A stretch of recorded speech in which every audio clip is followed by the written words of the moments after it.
Hi, and welcome to our video of Batemans at Christmas, the former home of one Rudyard Kipling.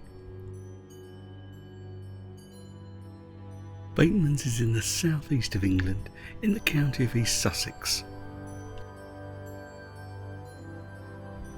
It's probably easiest to drive, but if not, the nearest railway station is Etchingham, a little over 3.5 miles away. Batemans is a National Trust property, and I'll put the details and all the necessary links in the description below for pricing. Today's trip will take us from the car park to the house and then a quick look at the garden. We'll start at the Mulberry Cafe, that's serving hot and cold drinks on this late autumn or early winter's day. We do have another video of Batemans in the summer, and I'll pop that up at the end if you want to check it out. As I mentioned, Batemans was the former home of Rudyard Kipling, the author of the Jungle Book and other tales inspired by India, as well as the epic poem If, as well as so much more. And Batemans was bequeathed to the National Trust on the death of his wife Caroline in 1939. We'll find the Christmas decorations inside will reflect that period. Now I should mention, if you're enjoying this video, do give us a like, we'd appreciate that. And if you enjoy my style of video, then please subscribe and hit that notification bell so you don't miss any of our further travels near and far. Now let's have a look inside, and we'll start in the entrance hall. Batemans is a Jacobean Mansion built in 1634, and for Christmas there is a theme throughout the rooms: the Jungle Book. Rudyard Kipling was born in India and lived there until the age of 5. He was sent back to England with his sister to be boarded in the UK, an experience that would not be a pleasant one, but it may have fed his imagination and helped him prosper in later life. Rudyard was not sufficiently academic to earn a scholarship at Oxford, nor wealthy enough, so he returned to India after his father found him a position as an assistant editor of a local newspaper. It was during this time that his storytelling began to take shape, and he started writing at a frenetic pace, publishing many short stories. However, with London being the literary capital of the British Empire, he decided to return to the UK. In the next few years he met and married Carrie Kipling, the sister of an American writer with whom he collaborated on a novel. The reason I mention that is the next room is Carrie's study. Now this was a space that wasn't opened on our last visit, so we were eager to explore. And again, it is clear this was a literary household. Another joy of visiting a National Trust property is the wealth of information the volunteer room stewards can impart. We were told that the reason this was Carrie's office was that it offered a line of sight to the front door, and she could quickly decide if a visitor was to be admitted or not. How life must have changed for the Kiplings from those early married days in Bliss Cottage, New England.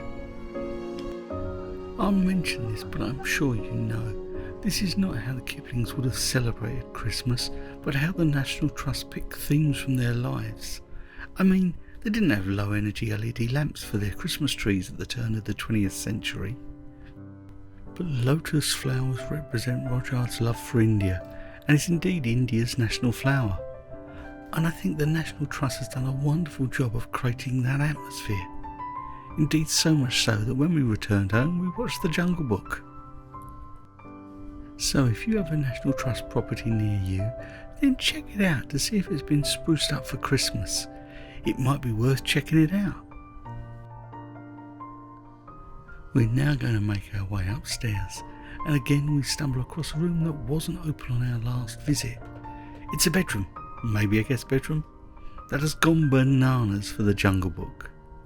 But which movie? The 1967 animated special from my childhood, or the spectacular 2016 remake? Leave me a comment to let me know your favourite.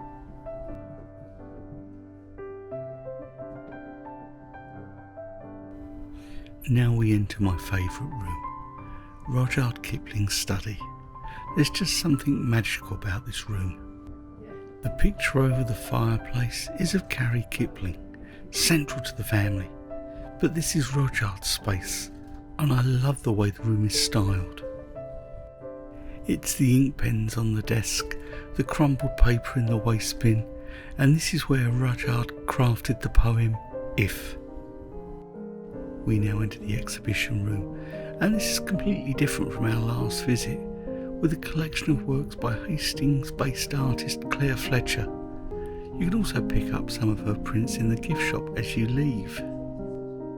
The focus of this room is the Jungle Book, which in 2024 celebrates 130 years since it was first published. And I just love the simplicity of the decorations on this Christmas tree.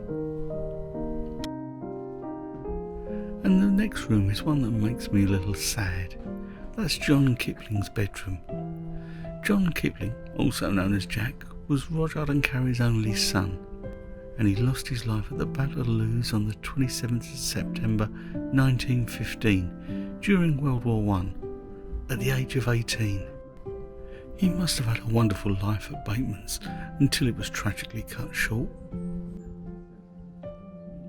Our final room within the house is the dining room with its impressive Dutch-made leather wall coverings. Once again the Lotus flowers take centre stage.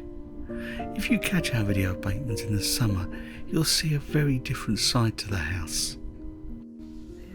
We will return in late spring, early summer to revisit and enjoy the gardens, because the National Trust creates some of the best gardens you'll see in the UK.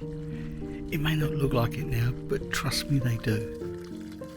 We have a book on our shelves, Gardens of the National Trust. That's well worth checking out if you need further inspiration. I'll pop an Amazon UK link in the corner so you can check that out if you wish. If Batemans is a bit of a distance to visit and you'd like to spend a few days in the area, then we have a little road trip for you. Starting and finishing at the historic town of Rye, with the home of another literary great, Henry James.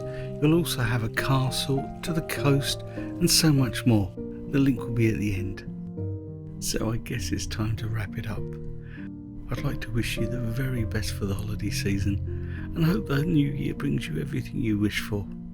Thanks so much for watching. Don't forget that like now. All the best. Happy and safe travels.